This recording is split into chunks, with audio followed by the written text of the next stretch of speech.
Hey everybody, welcome to this week's Doc Talk. I'm Dr. Aaron Frach. We got Dr. Kiaja Tolzmann here today. We're going to go through a couple of fun questions and learn a little bit more about Dr. Kiaja today. How we doing? Doing good. That's good. Ready to rock and roll. You ready for some hard-hitting questions? Yeah, there's a lot of pressure to do this first, so. Okay. All right, so maybe we start with some fun ones. Okay. What is your spirit animal and why? Always have said that my spirit animal is a dolphin. I think it's one of those little known science facts that dolphins are super empathetic, and I think that that's my biggest strength, and so I've always identified dolphin as my spirit animal. Nice. I love it. If your spine could talk, what do you think it would say to you after a long day? I think it would tell me to take my own advice, and I definitely need to start doing some more stretching, and so I think that's what it'd say. It'd say, take your own advice and practice what you preach. Okay. What's the most surprising or unexpected thing you've learned about the human body during your career as a chiropractor? So it's been how many years now? In my 11th. So Okay. I think in the beginning, what surprised me the most was just kind of the limitless adaptability that your body has, right? The ability for it to deal with the changes and all the stressors that you put it under, and it just continues to do what you ask it. And I think that was a little surprising to me. Okay. That's good. I mean, and obviously 11-year career. I mean, obviously you've probably seen a lot. Yeah, So. definitely been a good run though. Okay. Well, I mean, with that, obviously like 11-year career, if you weren't a chiropractor, what other profession do you think you would be in right now? Younger Kaya definitely would have said veterinarian. That was my other passion. I love being around animals, so I always wanted to help them. 11 years in, Kaya, I think I would say nursing. Okay. I think it would still be a way to take care of people. And I think ultimately that is what I was put here to do, is take care of people. Luckily, right now, I get to do it through chiropractic. And I think if I wasn't doing that, I'd say nursing. All right. That's because you just want to stab people with needles and draw blood. A little bit.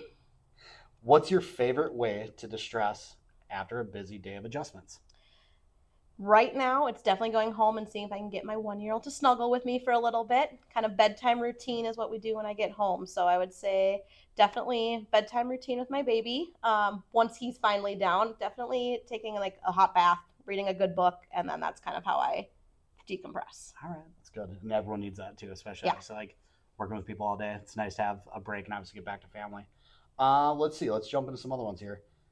If you could have any superpower related to the human body, what would it be? I think flight. I would like to be able to go places without having to fly in a plane or drive in a car, because I don't really have the patience required for that. So we talking like Superman fly, or are we talking like Running Man fly? Like are we like arms out, or are we like? I think we're like we're arms. I don't want to run. That sounds talking, like, terrible. Teleporting, if that's an option. I didn't know if that counted for your human body, but otherwise, I don't want to run any more than is necessary. All right. So getting into that now, 11 years into your career, let's talk like what is a piece of advice that you would give to your younger self? I would tell her, relax. Nothing is in your control. It's going to be okay. You just have to keep doing it. You're putting in the work, and it'll all work out in the end. So just relax. It's all going to be okay. I think that's good. Yeah. That's a good one too, because I think we try to build it up a little bit too much at times. And try to control the uncontrollable. 100%. All right, let's see. We got a couple more hard-hitting questions here. If you could give everyone one piece of advice for maintaining a healthy spine or even just wellness, what would it be? Boils down to move it or lose it.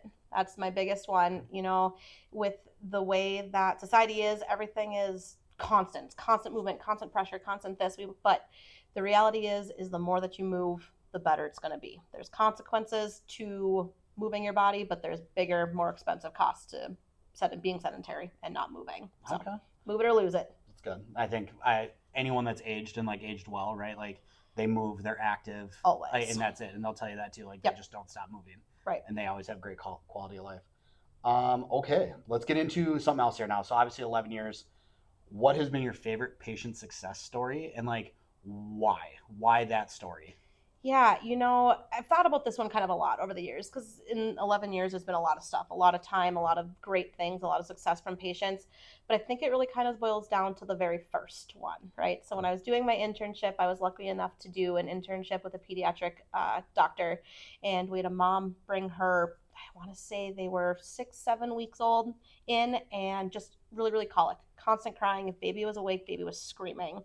Mom was at her wit's end. And with one adjustment, we checked in the next day, and mom was crying on the phone saying it's like we gave her a different baby. Just really seeing how quickly we can make a positive impact on both of their lives. Baby was more comfortable, mom was happier, and I've seen it time and time again, but that first one is what sticks out, right? Because it was the very first time, intern, still kind of figuring things out, and getting to kind of see that happen was all-time high. How much more like does that hit home now, being a mother? With a baby who doesn't sleep, yeah, that's totally. It's definitely, because I couldn't imagine. I was really, really fortunate. Obviously, my baby didn't have any colic, and so we just had normal crabby baby, and I couldn't imagine the added stress of colic, and so it's huge. Okay, that's great.